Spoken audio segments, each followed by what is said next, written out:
ایک وقت کی بات ہے، ایک چھوٹے سے گاؤں میں عارف نام کا ایک نوجوان رہتا تھا۔ عارف میں بے پناہ صلاحیتیں تھیں، لیکن اس کی زندگی میں کچھ کمی سی تھی۔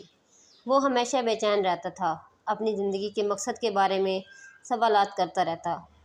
عارف ایک دن اپنے بزرگوں کے پاس گیا اور کہا، میرے دل میں بے چینی ہے، میں اپنی زندگی کا مقصد تلاش کرنا چاہتا ہوں۔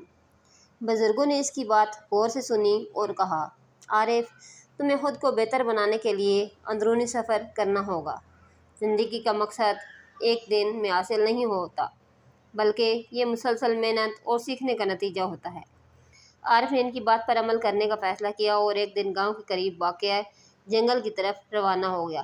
جنگل میں وہ ایک بوڑھے فقیر سے ملا، جسے لوگوں نے بابا حکمت کے نام سے پکارا۔ بابا حکمت کی دانائی کے قصے پورے گاؤں میں مشہور تھے۔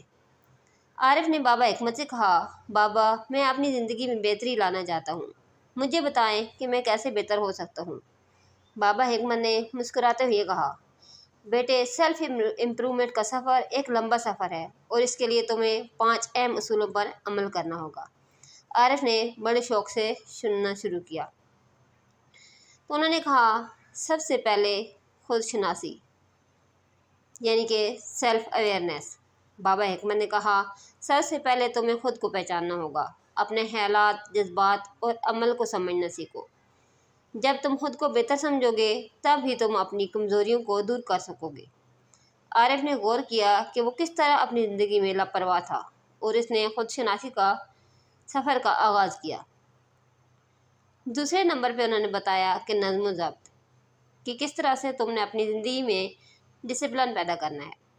بابا حکمت نے کہا، نظم و ضبط کے بغیر کچھ بھی ممکن نہیں۔ اپنی زندگی میں اصول بناؤ اور ان پر سختی سے عمل کرو۔ وقت کی پابندی کرو، اپنے کاموں کو ترتیب سے کرو۔ عارف نے روزانہ صبح سویرے اٹھنا شروع کیا، ورزش کی اور اپنے دن کو منظم طریقے سے گزارنے لگا۔ تیسرے نمبر پہ انہوں نے مستقل مزاجی کے بارے میں بتایا، یعنی کنسسٹنسی۔ بابا حکمت نے سمجھایا، بہتری کے لیے مستقل مزاجی ضروری ہے۔ اگر تم ایک دن کچھ کرتے رہو گے اور دوسرے دن چھوڑ دیتے ہو تو تمہیں کبھی کامیابی نہیں ملے گی۔ تمہیں روزانہ کی بنیاد پر محنت کرنی ہوگی۔ عارف نے ہر روز اپنی محنت جاری رکھی، چاہے حالات جیسے بھی ہوں۔ انہوں نے بتایا، چوتھے نمبر پر تعلیم، یعنی کہ لرننگ۔ بابا حکمت نے کہا، سیکھنا کبھی نہ چھوڑو، علم ہر جگہ موجود ہے، اسے حاصل کرو اور اپنی صلاحیتوں کو بڑھاؤ۔ کتابیں پڑھو، نئے ہنر سیکھو اور دوسروں سے بھی علم حاصل کرو۔ عارف نے کتابیں پڑھنا شروع کی، مختلف لوگوں سے سیکھا اور نئے ہنر اپنائے۔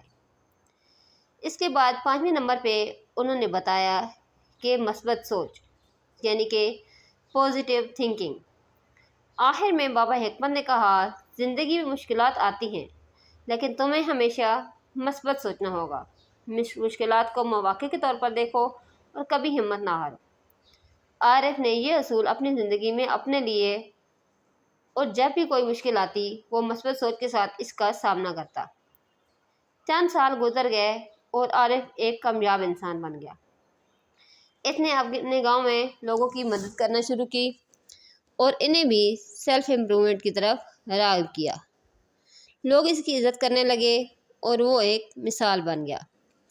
عارف نے بابا حکمت کے دیے گئے اصولوں پر عمل کرتے ہوئے اپنی زندگی کو بہتر بنایا اور خوشحال اور پرسکون زندگی گزاری۔ اس نے سیکھا کہ سیلف امپرومنٹ کا سفر کبھی ختم نہیں ہوتا، بلکہ یہ ایک مسلسل عمل ہے جو زندگی بھر جاری رہتا ہے۔ یہ کہانی ہمیں سکھاتی ہے کہ خود کو بہتر بنانے کے لیے نظم و ضبط، مستقل مزاجی، تعلیم، خود شناسی اور مثبت سوچ ہماری زندگی میں بہت ضروری ہیں۔ اگر ہم اپنی زندگی میں ان اصولوں پر عمل کریں گے تو ہماری زندگی میں ضرور بہتری آئے گی، انشاءاللہ۔ تو ویورز، ویڈیو اچھی لگے تو لائک کر دیں، چینل کو سبسکرائب کر دیں۔ نیکسٹ ویڈیو میں ملتے ہیں۔